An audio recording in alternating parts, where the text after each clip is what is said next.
दोस्तों, आज हम आपको महाभारत के एक प्रचलित धरोहर गंगापुत्र भीष्म पितामह के बारे में बताने वाले हैं। सबसे पहले हम जानते हैं भीष्म पितामह के जीवन से जुड़े कुछ रहस्य, जिसके बारे में शायद आपको नहीं पता होगा। आज के बच्चों और युवाओं को ये वीडियो जरूर देखने चाहिए। तो चलिए शुरू करते हैं। रहस्य नंबर 1, ये महाभारत का वो काल था जब देवी और देवताओं धरती पर ही विचरण किया करते थे। किसी खास मंत्र के आवाहन करने पर वो प्रकट हो जाया करते थे। देवताओं में मुख्य इंद्र, वरुण, 2 अश्विनी कुमार, 12 आदित्य गण, 11 रुद्र, सूर्य, मित्र, विष्णु, शिव, सती, सरस्वती, लक्ष्मी, उषा, सविता, योम, मृत्यु, श्रद्धा, सचिव, द्रोणाचार्य आदि थे। उन्हीं में से एक मां गंगा भी थी। राजा शांतनु और उनकी 8वीं पत्नी, जिनका नाम गंगा था, उनकी शादी एक वचन के आधार पर हुई थी कि शादी के बाद रानी गंगा हमेशा अपने मन का ही करेंगी। राजा शांतनु उनको कभी रोकेंगे या टोकेंगे नहीं। रहस्य नंबर 2, भीष्म पितामह का जन्म की कथा। शादी के बाद मां गंगा को लगातार 7 पुत्र हुए। रानी उन सब को बहती गंगा नदी में डाल देती थी और राजा को ये बात पता होने के बावजूद वो वचन की वजह से कुछ बोल ना सके। जब उनका 8वां पुत्र हुआ तो फिर रानी वही गंगा नदी की ओर बच्चे को लेकर जाने लगी और तभी राजा शांतनु ने उनको देखा और उनसे रुका नहीं गया और उन्होंने उनको रोक लिया। राजा शांतनु ने उनको आवाज दी और फिर वो रुक गई, परंतु उन्होंने राजा को याद दिलाते हुए बोला कि राजन, आपने अपना वचन तोड़ दिया और अब इस वजह से मैं आपके साथ नहीं रह सकती। वो अपने पुत्र को छोड़ वहां से तुरंत अंतर्भूत हो गई। राजा शांतनु ने ही उनको पाला पोसा और अपने पुत्र का नाम देवव्रत रखा। पुत्र के 16 वर्ष के होने के बाद उन्होंने उनको हस्तिनापुर का युवराज घोषित किया। रहस्य नंबर 3, महाभारत में भीष्म पितामह की कहानी।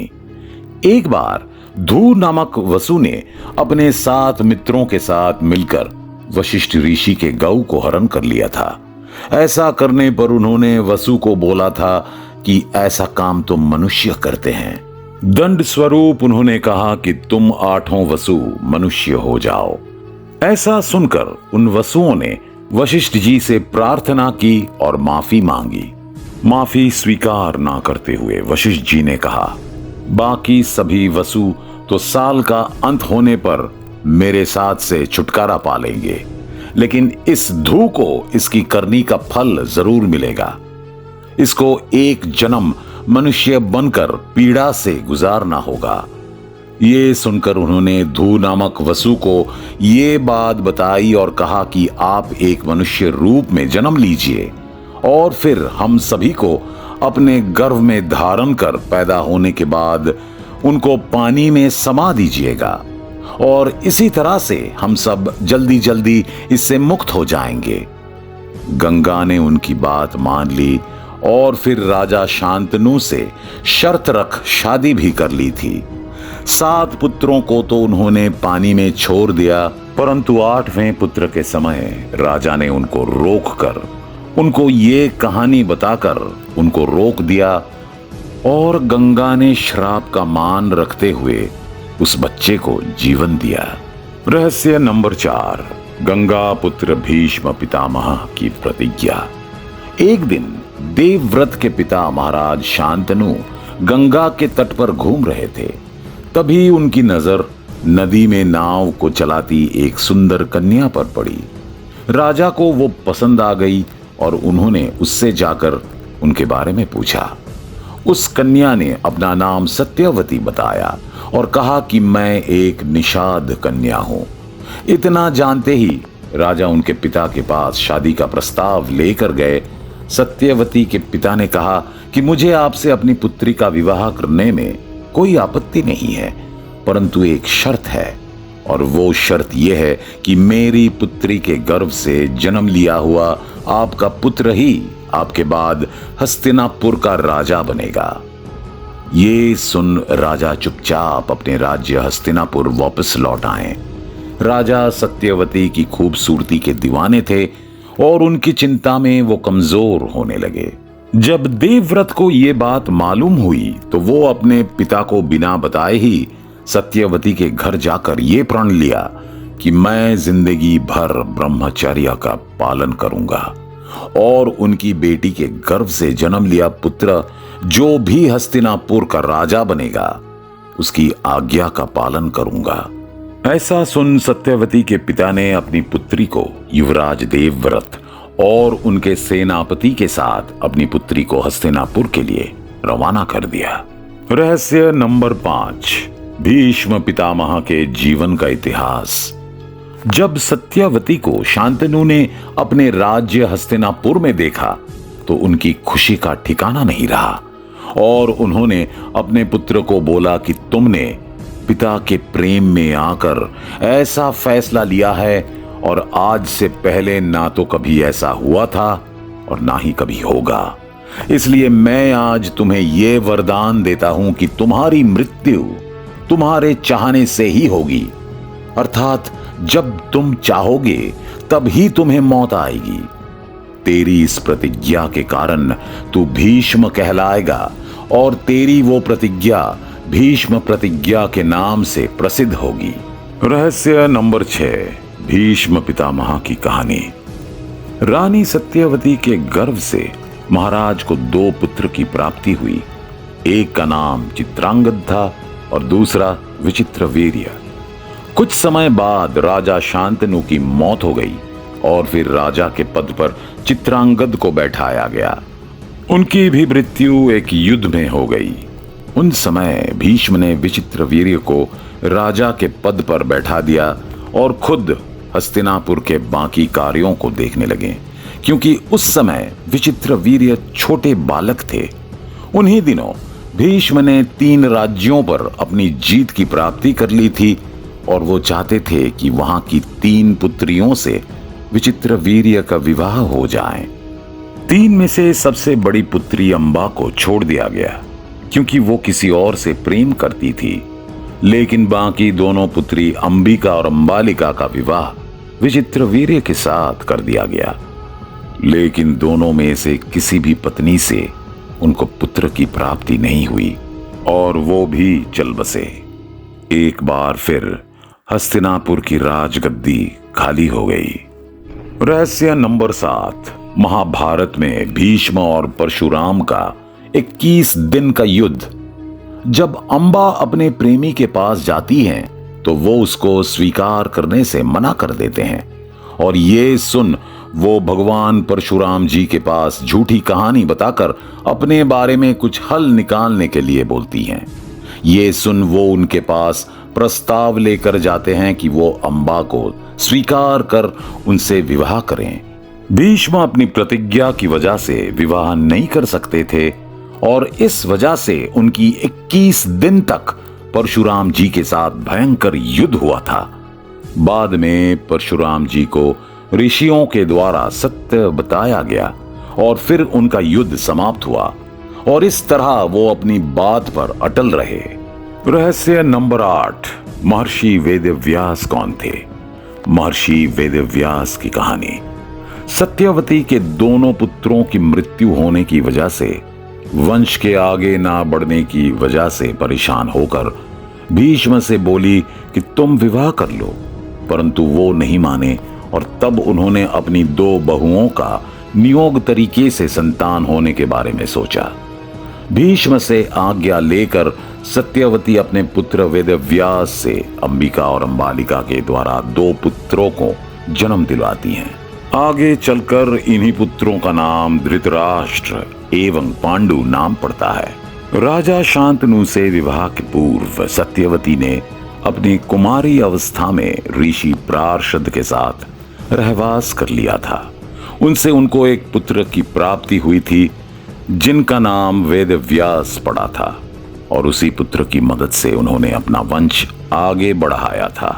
रहस्य नंबर 9, भीष्म पितामह की कहानी। महाभारत युद्ध।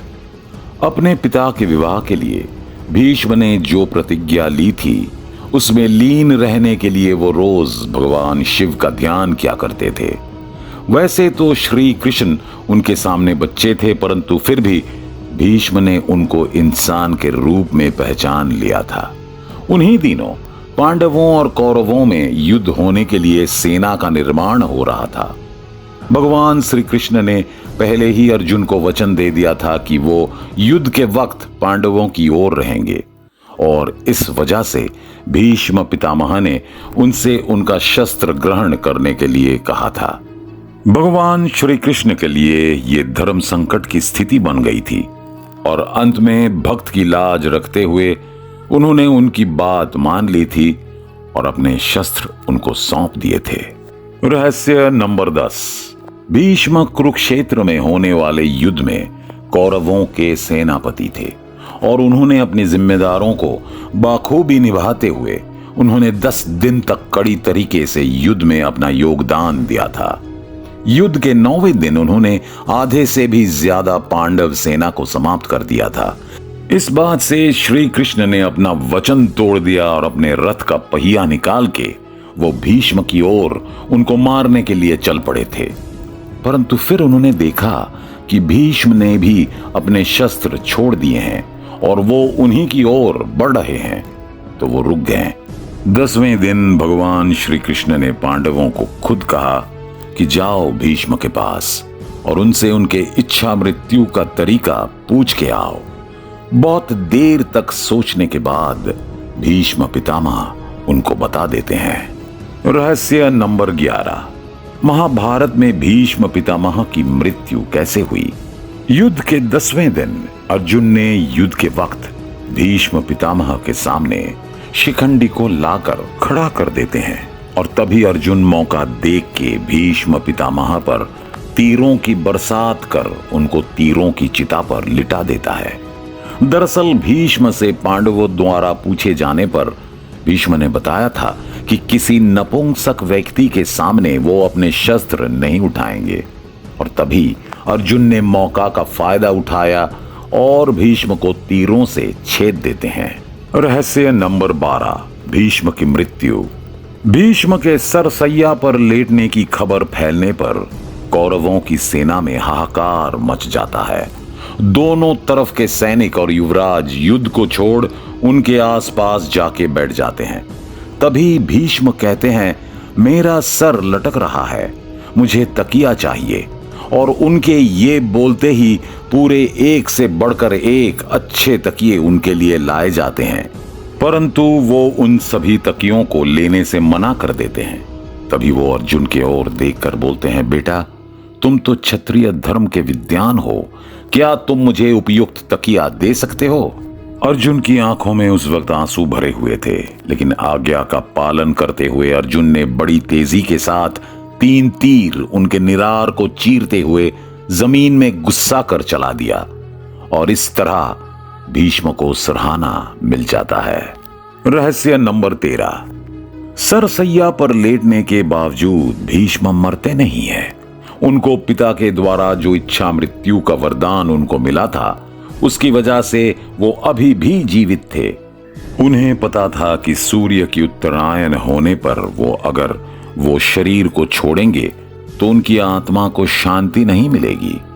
किसी के पूछे जाने पर वो शरीर को ना छोड़ेंगे के पीछे की वजह को बताते हुए बोलते हैं कि आज का सूर्य उत्तरायण हो चुका है और मैं अब नहीं छोड़ सकता अपने शरीर को। रहस्य नंबर 14, भीष्म पितामह की कहानी। भीष्म की वो हालत देख वहां चिकित्सालय का इंतजाम किया जाता है, परंतु भीष्म उन सब को वापस भेजकर कहते हैं कि मेरा अब अंतिम समय आ चुका है। अगली सुबह जब सभी उनके समक्ष आकर खड़े होते हैं तो भीष्म शीतल जल की इच्छा करते हैं। तभी सब उनके लिए पानी लाते हैं, परंतु वो उनको पीने से मना कर देते हैं और फिर अर्जुन की ओर देखने लगते हैं। अर्जुन समझ जाते हैं और पृथ्वी में एक तीर चलाकर अमृत के समान शीतल जल की व्यवस्था करते हैं और उसको पीकर भीष्म प्रसन्न हो जाते हैं। भीष्म के कई बार समझाने पर वो अपनी दशा का कारण पांडवों और श्री कृष्ण को बताते हुए बोलते हैं कि युद्ध छोड़ दो, परंतु दुर्योधन उनकी एक नहीं सुनता और फिर से युद्ध आरंभ कर देता है। रहस्य नंबर 15, महाभारत की समाप्ति। भगवान श्री कृष्ण के कहने पर भीष्म युधिष्ठिर से बात कर उनको समझाते हैं कि आत्मग्लानि मत करो। अगली सुबह जब दोबारा सब भीष्म के पास जाते हैं तब भीष्म कहते हैं, मुझे यहां इस सरसैया पर लेटे आज 58 दिन हो चुके हैं। अब मैं इस शरीर से मुक्ति लेना चाहता हूं। और फिर वो सबसे प्रेम और निष्ठा की बात कर अपने शरीर को छोड़ जाते हैं। उनके जाने के बाद सब रोने लगते हैं और उनका अंतिम संस्कार किया जाता है। रहस्य नंबर 16, भीष्म पितामह की कहानी। भीष्म पितामह कोई सामान्य व्यक्ति नहीं थे। वो मनुष्य के रूप में देवता वसु थे। कड़ी तपस्या के बाद उन्होंने अपने शरीर को योग की मदद से पुष्य कर लिया था। मृत्यु के वक्त भीष्म पितामह 150 वर्ष के थे और उस समय उतनी उम्र होना आम बात हुआ करती थी। महर्षि वेदव्यास जी ने महाभारत में भीष्म पितामह का उल्लेख राजनीति के तौर पर हर जगह किया है, क्योंकि उनको राजनीति की बहुत जानकारी थी। तो ये थे भीष्म पितामह के रहस्य। मिलते हैं अगले वीडियो में, तब तक के लिए नमस्कार।